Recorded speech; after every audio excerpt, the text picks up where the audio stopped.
బెల్లంతో వండింది పాయసమే, పంచదారతో వండింది పాయసమే. ఒకటి తెల్లగా ఉంది, ఒకటి నల్లగా ఉంది, రెండిటి రుచి తీపి. అది తెలుసుకున్న నాడు రంగు కోసం పాకులాడవు, పక్క పాత్ర కోసం వెంపర్లాడవు.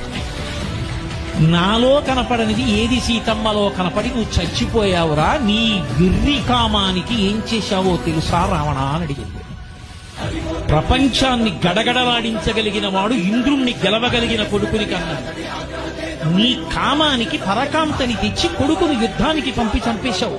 నా కొడుకుని, నీ తమ్ముణ్ణి చంపేశావు, కుంభకర్ణుణ్ణి.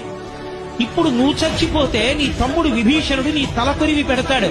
రేపు నే చచ్చిపోతే నాకు తలకొరివి పెట్టే కొడుకుని మిగల్చకుండా చచ్చిపోయిన దౌర్భాగ్యుడా, నీ కామం నిన్ను చంపిందిరా. చెప్పరా సీతమ్మ ముందు సుందరకాండలో?